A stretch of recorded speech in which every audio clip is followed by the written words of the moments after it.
تفسیر تفہیم القرآن سورہ النبا نمبر 78 سورہ کا تعارف۔ اس سورہ مبارکہ کا نام دوسری آیت کے فقرے عن النبأ العظیم کے لفظ النبا کو قرار دیا گیا ہے، اور یہ صرف نام ہی نہیں ہے بلکہ اس سورت کے مضامین کا عنوان بھی ہے، کیونکہ نبا سے مراد قیامت اور آخرت کی خبر ہے، اور سورت میں ساری بحث اسی پر کی گئی ہے۔ جیسا کہ ہم سورہ مرسلات کے دیباچے میں بیان کر چکے ہیں، سورہ قیامت سے سورہ نازیات تک سب کا مضمون ایک دوسرے سے مشابہ ہے، اور یہ سب مکہ معظمہ کے ابتدائی دور کی نازل شدہ معلوم ہوتی ہیں۔ اس کا مضمون بھی وہی ہے جو سورہ مرسلات کا ہے، یعنی قیامت اور آخرت کا اس بات اور اس کو ماننے یا نہ ماننے کے نتائج سے لوگوں کو خبردار کرنا۔ مکہ معظمہ میں جب اول رسول اللہ صلی اللہ علیہ وسلم نے اسلام کی تبلیغ کا آغاز کیا تو اس کی بنیاد تین چیزیں تھیں۔ ایک یہ بات کہ اللہ کے ساتھ کسی کو خدائی میں شریک نہ مانا جائے، دوسری یہ کہ آپ کو اللہ نے اپنا رسول مقرر کیا ہے، تیسری یہ کہ اس دنیا کا ایک روز خاتمہ ہو جائے گا اور اس کے بعد ایک دوسرا عالم برپا ہوگا جس میں تمام اولین و آخرین دوبارہ زندہ کر کے اسی جسم کے ساتھ اٹھائے جائیں گے جس میں رہ کر انہوں نے دنیا میں کام کیا تھا۔ پھر ان کے عقائد اور اعمال کا حساب لیا جائے گا، اور اس محاسبے میں جو لوگ مومن و صالح ثابت ہوں گے وہ ہمیشہ کے لیے جنت میں جائیں گے، اور جو کافر و فاسق ہوں گے وہ ہمیشہ ہمیشہ کے لیے دوزخ میں رہیں گے۔ ان تینوں باتوں میں سے پہلی بات اگرچہ اہل مکہ کو سخت ناگوار تھی، لیکن بہرحال وہ اللہ تعالیٰ کی ہستی کے منکر نہ تھے، اس کے رب اعلیٰ اور خالق و رزاق ہونے کو بھی مانتے تھے، اور یہ بھی تسلیم کرتے تھے کہ دوسری جن جن ہستیوں کو وہ معبود قرار دیتے ہیں وہ اللہ ہی کی مخلوق ہیں۔ اس لیے جھگڑا صرف اس امر میں تھا کہ خدائی کی صفات و اختیارات میں اور الوہیت کی ذات میں ان کی کوئی شرکت ہے یا نہیں۔ دوسری بات کو مکے کے لوگ ماننے کے لیے تیار نہ تھے، مگر اس امر سے انکار کرنا ان کے لیے ممکن نہ تھا کہ 40 سال تک جو زندگی حضور صلی اللہ علیہ وسلم نے دعویٰ رسالت سے پہلے انہی کے درمیان گزاری تھی، اس میں انہوں نے کبھی آپ کو جھوٹا یا فریب کار یا نفسانی اخراج کے لیے ناجائز طریقے اختیار کرنے والا نہ پایا تھا۔ وہ خود آپ کی دانائی و فرزانگی، سلامت روی اور اخلاق کی بلندی کے قائل و معترف تھے، اس لیے ہزار بہانے اور اظلامات تراشنے کے باوجود انہیں دوسروں کو باور کرانا تو درکنار، اپنی جگہ خود بھی یہ باور کرنے میں سخت مشکل پیش آ رہی تھی کہ حضور صلی اللہ علیہ وسلم سارے معاملات میں تو راست باز ہیں مگر صرف رسالت کے دعوے میں معاذ اللہ چھوٹے ہیں۔ اس طرح پہلی دو باتیں اہل مکہ کے لیے دراصل اتنی زیادہ الجھن کی موجب نہ تھی جتنی تیسری بات تھی۔ اس کو جب ان کے سامنے پیش کیا گیا تو انہوں نے سب سے زیادہ اسی کا مذاق اڑایا، اسی پر سب سے بڑھ کر حیرانی اور تعجب کا اظہار کیا، اور اسے بالکل بعید از عقل و امکان سمجھ کر جگہ جگہ اس کے ناقابل یقین بلکہ ناقابل تصور ہونے کے چرچے شروع کر دیے۔ مگر اسلام کی راہ پر ان کو لانے کے لیے یہ قطعی ناگزیر تھا کہ آخرت کا عقیدہ ان کے ذہن میں اتارا جائے، کیونکہ اس عقیدے کو مانے بغیر یہ ممکن ہی نہ تھا کہ حق اور باطل کے معاملے میں ان کا طرز فکر سنجیدہ ہو سکتا، خیر و شر کے معاملے میں ان کا معیار اقدار بدل سکتا، وہ دنیا پرستی کی راہ چھوڑ کر اس راہ پر ایک قدم بھی چل سکتے جس پر اسلام ان کو چلانا چاہتا تھا۔ یہی وجہ ہے کہ مکہ معظمہ کے ابتدائی دور کی صورتوں میں زیادہ تر زور آخرت کا عقیدہ دلوں میں بٹھانے پر صرف کیا گیا ہے۔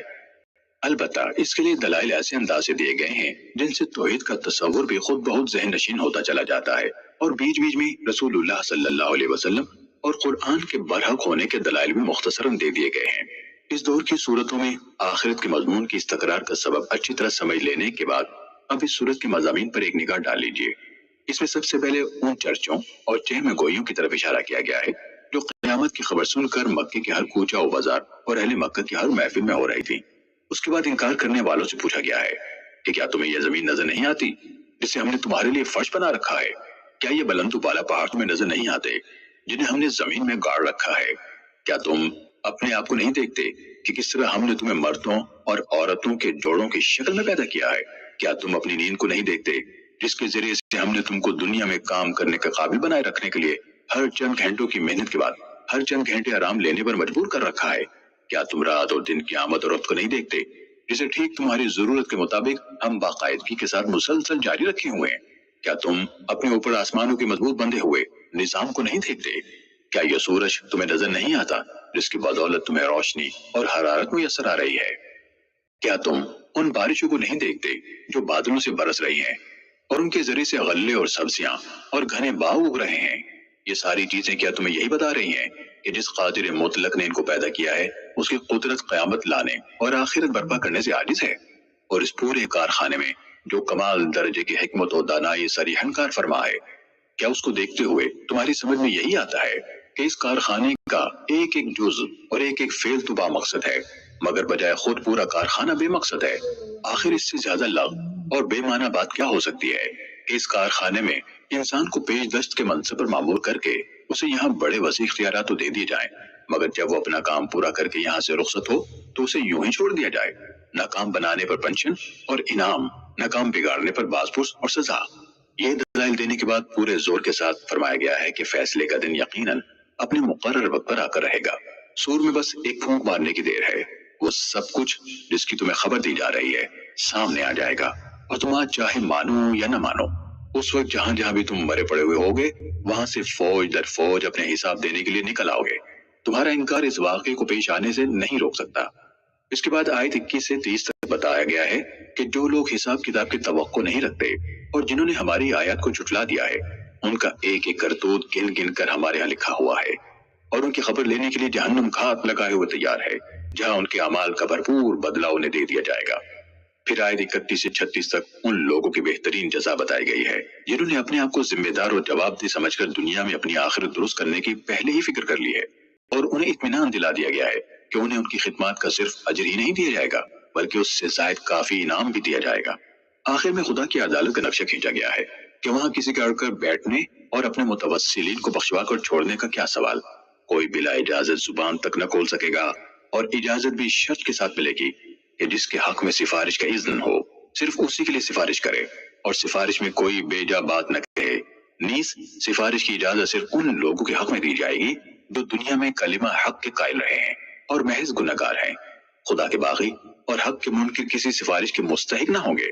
پھر کلام کو اس تنبیہ پر ختم کیا گیا ہے کہ جس دن کے آنے کی خبر دی جا رہی ہے اس کا آنا برحق ہے، اسے دور نہ سمجھو، وہ قریب ہی آ لگا ہے۔ اب جس کا جی چاہے اسے مان کر اپنے رب کا راستہ اختیار کر لے، لیکن اس تنبیہ کے باوجود جو اس کا انکار کرے گا اس کا سارا کیا دھرا اس کے سامنے آ جائے گا، اور پھر وہ پچھتا پچھتا کر کہے گا کہ کاش میں دنیا میں پیدا ہی نہ ہوا ہوتا۔